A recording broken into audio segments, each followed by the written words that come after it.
Olá pessoal que está assistindo o canal, meu nome é Jorge Preto, eu sou anestesiologista em Joinville e essa é a aula que eu apresentei no Copa 2019, que é anestesia poupadora de opioides, como eu faço.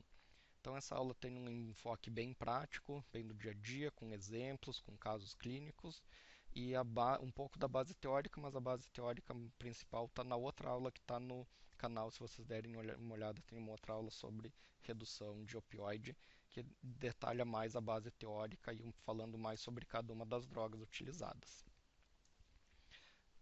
Então eu não tenho nenhum conflito de interesse com o que eu vou falar aqui. A ideia da aula é por que reduzir os opioides, um pouco da base teórica, o que é uma analgesia multimodal, como eu faço realmente, vou contar alguns casos e falar sobre a mudança de conceitos que envolve essa redução de opioides. Então, a maioria de vocês devem ter aprendido a fazer a analgesia da anestesia usando opioide. E eles são usados há mais de 50 anos como a base da analgesia. E eles substituíram a anestesia inalatória pura. Então a anestesia ela começou opioide free. Então opioide free não é novidade, é a coisa mais antiga que a gente faz. E a combinação balanceada ela é mais interessante. Só que a gente tem muitos efeitos colaterais dos opioides, incluindo tonturas, mas principalmente os gastrointestinais, que são náusea e vômitos, gastroparesia, íleo, constipação, prurido e depressão respiratória. Por muito tempo a gente se preocupou, se o paciente respirou, passou o efeito do opioide, então dá para liberar esse paciente para a sala de recuperação. Só que hoje a gente sabe que os efeitos gastrointestinais eles impactam muito na alta do paciente. O paciente que não está se alimentando com trânsito intestinal normal, ele não vai para casa. E esse paciente gera custo, gera atraso de alta, gera complicação, gera uma experiência pior para o paciente. Então a gente sabe que o maior caso de atraso de alta em cirurgia ambulatorial são esses efeitos gastrointestinais e metade dos casos de aumento de permanência hospitalar em cirurgia gastrointestinal tem a ver com náusea e vômitos, gastroparesia, íleo, constipação, e isso tem impacto da anestesia na economia hospitalar de todo o sistema. Aqui é mais uma questão de provocação sobre isso é um estudo experimental em cobaias, mostrando que opioides usando fentanil podem ter hiperalgesia. Tá? Isso não foi comprovado em humanos, mas é só para ver que pode existir algo mais. Né? Então foi feita uma dose de fentanil e o limiar de dor que vocês veem ali ele passa de 300 para 600. Só que nos 3 dias posteriores ele fica mais baixo. Ele fica abaixo dos 300, que eram a linha de base. Isso foi dose dependente. Quanto maior a dose, por mais tempo durou essa hiperalgesia. Mesmo quando não teve estímulos dolorosos, teve hiperalgesia no pós-operatório só pelo uso do opioide, e essa hiperalgesia foi prevenida pela cetamina. Esse é um estudo clássico, muito famoso, que foi feito em ratos através de pressão até gerar dor. Tá? Isso é só para instigar vocês a pensar um pouco que pode ter algo mais sobre isso. Então, o que, que a gente vê na linha do tempo? Se descobriu o fentanil sintético, aí vários anos depois começou a dor como sinal vital, as instituições começaram a se preocupar com isso. O uso de opioide começou a ser usado até como indicador de saúde, diziam que o Brasil tinha que usar 25 vezes mais opioides do que os outros países desenvolvidos. Em 2016, isso resultou na crise de opioides e, a partir disso, um aumento de interesse sobre a redução de opioides. Só para vocês terem uma ideia, em 2016, 116 pessoas morreram por dia nos Estados Unidos relacionados à overdose de opioides, sendo que tem 11 milhões usando inadequadamente opioides prescritos, gerando um custo astronômico sobre esse assunto. Então, nós vamos ter muito interesse sobre isso na literatura também. E agora, o que, que a gente faz? Eu aprendi a usar opioide como analgesia na minha anestesia. O que, que nós vamos fazer agora? Qual que é a ideia? É combinar as várias vias de analgesia possíveis que a gente tem disponível. A ideia é o quê? De reduzir a disfunção do sistema de dor. Dor crônica, alodínia, wind-up, hiperalgesia, tolerância e dependência são disfunções do sistema de dor. E o uso prolongado em altas doses de opioide leva à disfunção do sistema de dor. O uso de a ocorrência de dor neuropática, dor visceral, vários tipos de dor também gera, predispõe a esse tipo de situação, também estímulos prolongados e repetidos. Qual que é a ideia da analgesia multimodal? É usar várias drogas nas vias de analgesia que existem e reduzir os efeitos colaterais de cada uma das drogas, incluindo os opioides. Tá? Então, a multimodal ela inclui o opioide. Você vai usar todas as vias de analgesia que você tem disponíveis. Para isso, o que, é que você vai usar? Vai usar alfa-2 agonistas, são muito utilizados, ou a clonidina ou a dexmedetomidina. Eu não vou me atentar muito nas doses, na outra aula eu falo mais sobre as doses. Tá? A lidocaína está sendo muito utilizada, faz uma dose em bolos inicial e uma manutenção, pode ser em bomba de infusão ou não, pode ser usado em bolos também. E lembrando que essas doses foram usadas por muito tempo, por 24, 48 horas, para o tratamento de arritmia em paciente acordado. Então, é uma dose extremamente segura do ponto de vista de efeitos colaterais. O magnésio é o mais novo de todos. Ele pode ser usado só numa dose inicial, você não precisa repetir, porque ele tem um efeito prolongado. Inclusive, ele dá um pouco de sedação no pós-operatório também. E a cetamina, que utilizado ela em subdoses, em doses baixas, tanto no início da anestesia quanto para manutenção.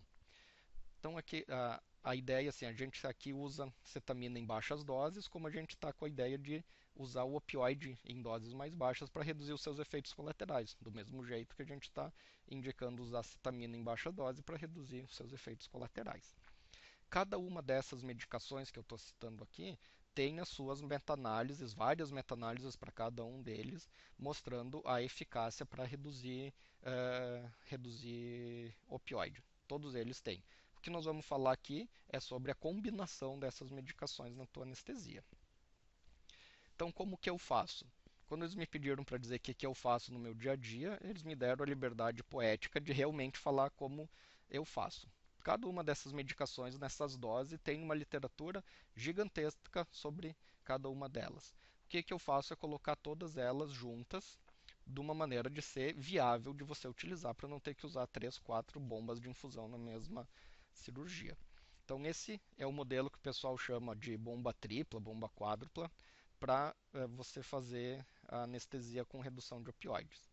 Então as opções você vai escolher de 2 a 4 desses que estão abaixo. Lidocaína, alfa-2 agonista, cetamina e magnésio. Vai diluir, vai ficar para 40 ml no total da seringa. Como que você vai usar? De 0,1 a 0,2 ml em bolos na indução. Normalmente quando eu vou começar a pré-oxigenar, eu ponho numa infusão rápida. Pode dar uns bolozinhos ali de 2, 1, 2, 3 ml para chegar a usar essa dose de 0,1 a 0,2 na hora da intubação. Tá? Quanto menos opioide você utilizar, mais perto do 0,2 você tem que ficar. Então, se vai usar 2 por quilo de fentanil, você tem que usar próximo do 0,2 do, da bomba no momento da intubação, até o momento da intubação. E você vai usar exatamente a mesma dose para manutenção. Tá? A grande sacada aqui é você conseguir fazer de um jeito que você use 2, 3 ou 4 dos adjuvantes de uma maneira simples de utilizar. Tá? E isso é uma recomendação que é o que eu faço. Tá? Não tem literatura dizendo que usa 4 medicações na mesma bomba de infusão. Tá? Isso eu tenho usado há muito tempo e com resultados bem interessantes. Tá? Então você começou a tua anestesia, induziu, intubou, está fazendo a manutenção, o paciente saiu um pouco de plano, você faz 2 ml de bolos na bomba e aumenta em 2 ml hora a infusão. Se você já chegou no 0,2 ml quilo hora da bomba de infusão, você faz um pouquinho de opioide. Quanto? Normalmente uns 25 de fentanil já é suficiente para o paciente voltar para plano. Uma das características é que nenhum dessas medicações faz depressão respiratória. Então, é normal que em cirurgia que você precisa de relaxamento, você tem que ficar repetindo relaxante. Em cirurgia que não precisa de relaxante, eu acabo colocando o paciente num SMV ou num PSV. Quando acaba a cirurgia, ele já está com um padrão respiratório adequado para ser estubado. Então, se você for fazer opioid free, qual que é a diferença? Tá? Eu só dobro a dose da dexmedetomidina e mantenho o resto da bomba de infusão exatamente do mesmo jeito. E daí você reduz, você elimina o opioide. Eu acho que o opioide free é uma anestesia de exceção. Eu faço na minha rotina praticamente todas elas com redução de opioide, com baixas doses de opioide.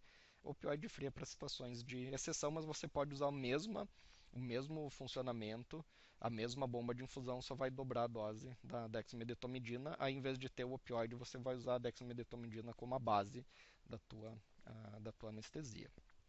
Então, como que eu faço realmente? Uma cirurgia de pequeno potencial doloroso, ou que você tem um bloqueio periférico que é efetivo para analgesia, faz uma dose baixa de opioide, 2 microgramas por quilo de fentanil, 2, 3. Se tiver que entubar, associa 2, 3 microgramas por quilo miligrama por quilo de lidocaína para fazer a intubação. E só.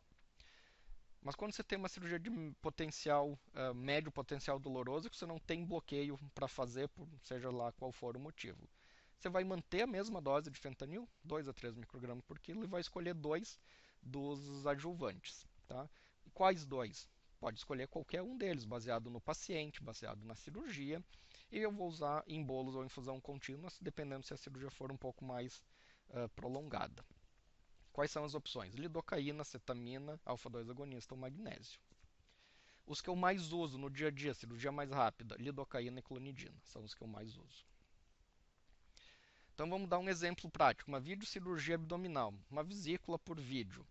O que eu vou fazer? 2 a 3 microgramas de fentanil na indução, 2 a 2,5 de lidocaína, clonidina 50 microgramas IV em bolos antes de começar a pré-oxigenar, normalmente o paciente depois que monitorizou eu já faço. E eu vou colocar de 50 a 100 naquele primeiro sorinho, no resto da clonidina, dependendo do peso e da idade do paciente. Fazer o propofol, relaxante, vou entubar. Quando o cirurgião começar a fazer o pneumoperitônio, eu faço mais 1 por quilo de lidocaína e mais 1 por quilo a cada 30 minutos. Se o paciente sair de plano, eu vou fazer 25 mais de fentanil e manter a anestesia inalatória com 0,5 a 1 0,7 a 1 can. Esse é o jeito que eu faço. Refluxo, hérnia por vídeo, vesícula por vídeo, esse é o padrão. E não faço opioide para o pós-operatório. Faço anti-inflamatório, dipirona, os outros adjuvantes, mas não faço opioide para o pós. E uma cirurgia com alto potencial doloroso que você não pode fazer um bloqueio, seja qual for a razão. Eu mantenho exatamente a mesma dose do opioide. Essa aqui é a diferença, eu só vou aumentando o número de adjuvantes. Então agora, para uma cirurgia de alto potencial doloroso, eu não vou usar só 2, vou usar 3 ou 4. Vou fazer o propofol, vou fazer o relaxante e vou manter a mesma dose de opioide. E como é que eu faço a manutenção?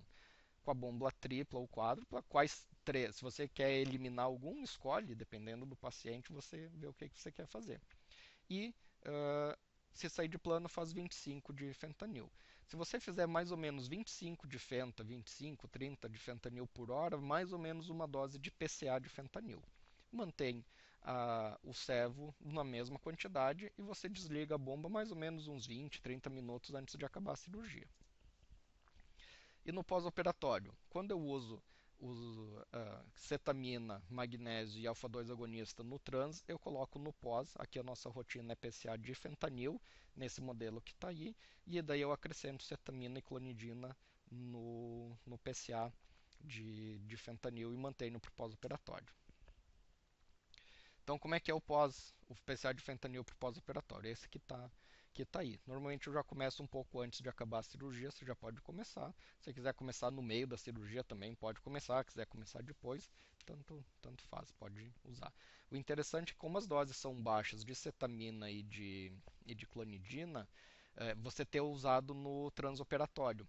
Porque se você começar só um PCA com essas doses de cetamina e de clonidina, a dose é muito pequena para você até atingir uma concentração terapêutica, vai demorar muito tempo. Então, o ideal é que você tenha usado no transoperatório já. Se você usar um PCA de morfina, você ajusta a conta dependendo, ali é para dar mais ou menos a quantidade que vai dar por hora. Aí você ajusta dependendo da sua rotina de PCA de morfina. E se eu não tenho PCA, posso fazer isso? Pode fazer. Então, aqui é uma outra sugestão que você pode fazer. Essas são as doses que você vai manter das medicações por 24 até no máximo 48 horas, tá? 24 horas essas medicações todas estão bem estabelecidas. A literatura para algumas, principalmente para o magnésio, alguns estudos, a maioria dos estudos vai lá até 24 horas, provavelmente você pode usar até 48. Tem alguns estudos que usaram por 48 horas, tá? Então, escolhe o que você usou na anestesia dessas medicações aí e você usa elas no pós-operatório também, que daí você mantém uma lógica de concentração terapêutica usando no trans em doses maiores e mantendo doses menores no pós-operatório. Isso você pode pôr num sorinho, numa bomba de rolete e deixar no pós-operatório o paciente usar no setor. Tá? Então, acabou a cirurgia, já liga, ele fica na recuperação, depois vai pro quarto. Então, uma sugestão bem prática ali, com alfa-2 agonista, cetamina num sorinho de 250, você pode incluir o magnésio ou a lidocaína, e daí você vai manter um ritmo de 0,1 a 0,2 ml quilo-hora, o que vai dar mais ou menos 24 horas. Esse sorinho de 250 vai dar mais ou menos 24 horas de infusão, e daí você mantém um opioide para resgate, ou dependendo se a cirurgia é muito grande, você pode manter um tramal fixo e uma morfina para resgate, ou normalmente eu deixo só, se a cirurgia não é muito grande, eu deixo só o opioide de resgate se necessário. Então, no meu dia a dia, como é que eu faço? Eu uso o alfa-2 agonista na maioria das cirurgias por vídeo. Tá? Se o paciente está muito bradicárdico, já é interessante, você pode testar se ele responde à atropina. E se o paciente é idoso e bradicárdico, aí eu não uso. Eu tento não usar nessa situação. Acetamina, sempre que a cirurgia tem um potencial de cronificação de dor, eu uso. Sempre que o paciente já tem dor crônica e é usuário crônico de opioide, também uso. Sempre que a lesão for complexa, de, de dor multifatorial, também uso e é uma boa opção para paciente asmático. E o magnésio também é bom para asmáticos. Em geral, eu não uso em cirurgia rápida porque ele deixa uma sedação residual. Então, cirurgia de 1 hora e pouco, eu não uso. E lembrar que ele prolonga o relaxante. Então, eu só uso se eu tiver ou TOF ou se eu tiver Sugamadex para reversão depois da cirurgia. Se não tiver nem TOF nem Sugamadex, então você tem que prestar bastante atenção no relaxante muscular. Algumas opções, alguns comentários, né? Se você fizer baixa dose de opioide, se você não fizer relaxante, o paciente vai respirar. Então, ou você tem que repetir o relaxante, ou você vai ter que usar um SMV ou um PSV.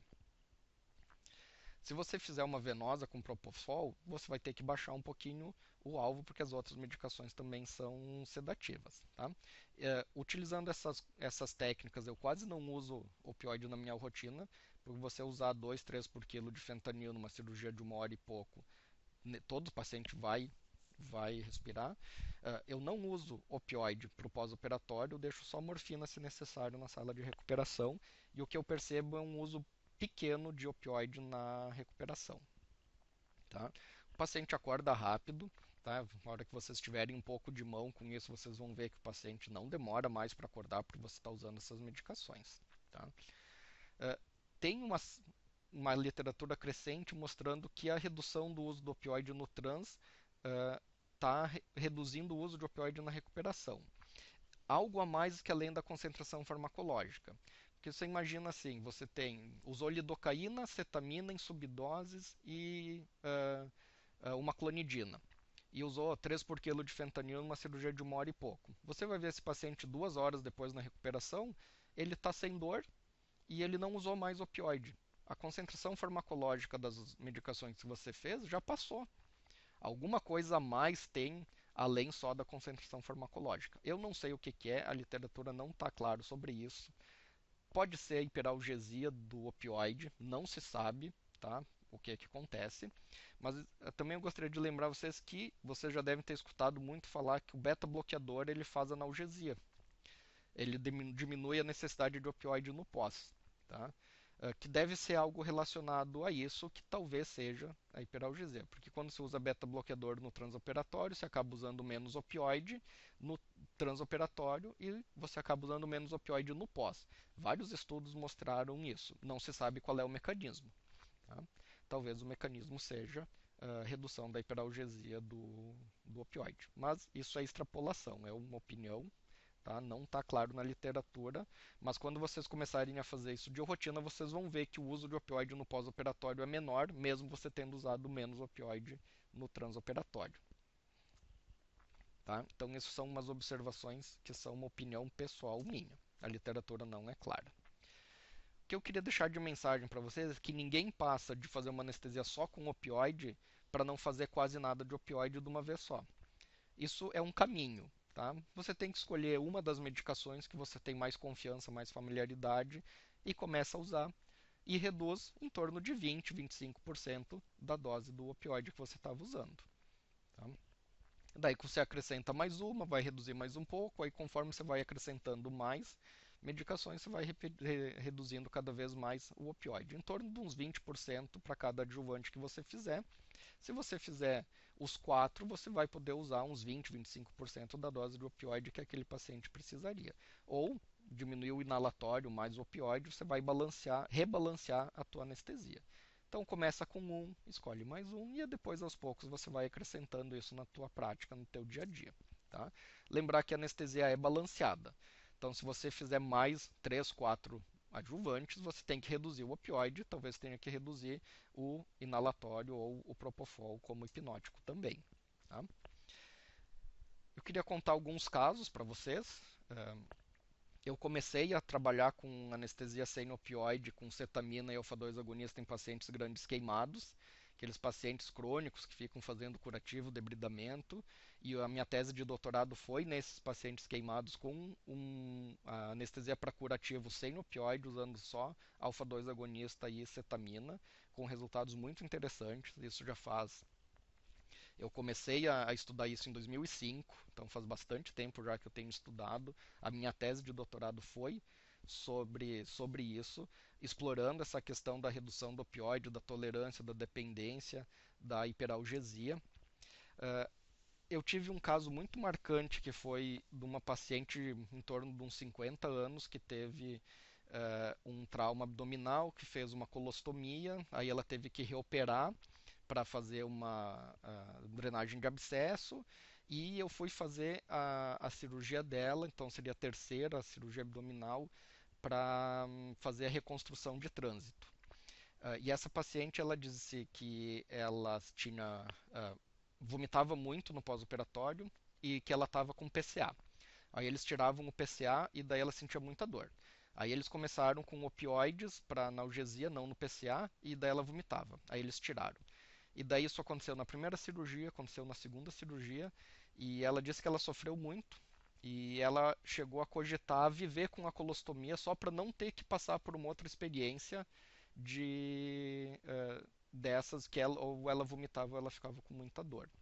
E as palavras delas foram exatamente essas. Eu não acredito que não seja possível eu ter uma analgesia razoável e não vomitar nos dias de hoje. E daí eu falei que eu ia tentar, né, ia me esforçar para fazer. Eu fiz uma anestesia venosa total com a bomba quádrupla, com remifentanil, para tirar totalmente o remifentanil. Deixei um PCA com baixa dose de fentanil no pós-operatório, com ketamina, clonidina e lidocaína para o pós-operatório. Deixei 48 horas. Fiz toda a prescrição do primeiro pós-operatório com antiemético fixo. Fiquei visitando essa paciente por 3 dias até ela já está praticamente de alta. E ela ficou com dor controlada durante todo o pós-operatório e ela não vomitou nenhuma vez. E foi um caso que foi muito, muito marcante na minha prática. Que isso realmente pode fazer muita diferença para alguns pacientes. Um outro caso muito interessante que eu tive, que foi uma artrose de coluna num paciente que era familiar de uma amiga. E eu conheci ele antes e eu fiz a anestesia dele e eu acompanhei ele no pós-operatório por 10 dias. No hospital, depois que ele foi para casa, eu ainda segui falando com eles, que eram meus amigos. E esse paciente, eu usei a bomba quádrupla para ele. Ele era um paciente de 60 e poucos anos, que ele tinha dor crônica. E ele acabou operando porque a dor estava ficando insuportável. Ele usava opioide, já usava metadona em casa todos os dias. E eu fiz a anestesia com a bomba quádrupla para ele. Deixei o PCA com cetamina e clonidina no pós-operatório. Esse paciente ficou com EVA zero do momento da extubação até o 10º dia em casa. Ele fez fisioterapia, ele caminhou, ele teve alta precoce do hospital, ele não vomitou, ele não teve dor e ele ficou muito bem. E foi um outro caso que foi marcante, que eu acompanhei esse paciente por muito tempo.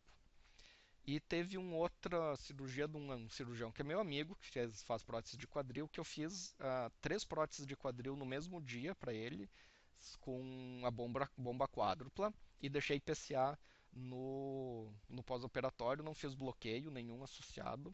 E no outro dia ele me ligou dizendo que todos os pacientes estavam com EVA zero, fazendo fisioterapia, e que eles estavam praticamente prontos para ir para casa.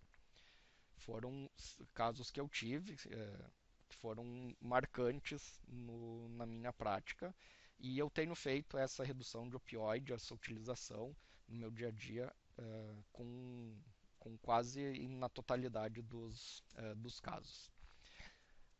Tem uma outra cirurgiã que é minha muito amiga, que trabalha também em UTI, ela começou a aplicar esses conceitos em pacientes de UTI que iam ficar entubados, que depois de 3, 4 dias usando midazolam e fentanil, os pacientes começam a agitar, começam a ficar competindo com o ventilador, começam a fazer a sincronia, e ela começou a utilizar essas medicações, usar magnésio, usar cetamina, usar clonidina, fazer essa infusão, e os pacientes eles começaram a ficar uh, muito mais ajustados ao ventilador, com ficar tranquilos, tirar a agitação. E ela me passou a experiência que estava sendo muito interessante, que os outros colegas aos poucos estavam começando a aderir a esse tipo de conduta. Então, eu queria deixar como recado final que isso é uma mudança de conceito, que você sai do não, isso não dá certo, isso não dá para fazer, para aos poucos você ir pensando que isso dá, e tentando e acrescentando, e você vai aos pouquinhos conseguindo fazer essa mudança de conceito de só opioide, que foi o que eu aprendi na minha residência, para pouco opioide, que é o que eu faço hoje. A opioide free, na minha opinião, é uma anestesia de exceção, não tem uma literatura que recomende inquestionável em nenhuma situação. E a anestesia multimodal, ela também tem opioide. A tua ideia é usar todas as vias de analgesia possíveis. Então, o que é uma analgesia tradicional? Você tem uma necessidade de sustentação de analgesia, que eu uso uma coluna com opioide. Se a cirurgia é de médio porte, aumenta essa necessidade, você faz o quê? Aumenta a tua coluna de opioide. E se você tem uma anestesia de grande porte, uma grande necessidade de sustentação de analgesia, o que é que você faz? Aumenta cada vez mais a dose do opioide. Então, isso foi o que eu aprendi. Quanto maior a cirurgia, maior a dose do opioide. Só que isso vai fazer com que você aumente proporcionalmente as complicações do opioide. Qual que é a mudança de paradigma para a redução de opioide? Você tem a mesma necessidade de analgesia.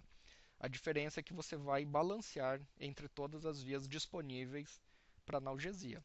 Então você vai incluir o opioide, a lidocaína, a cetamina, o alfa-2 agonista e o magnésio em proporções mais balanceadas entre eles, fazendo uma lógica, tendo um sentido de usar todas as vias disponíveis. Se por acaso você quiser fazer uma anestesia opioide free, a diferença é que você vai aumentar um pouquinho mais de cada uma das outras medicações e vai excluir a via do opioide.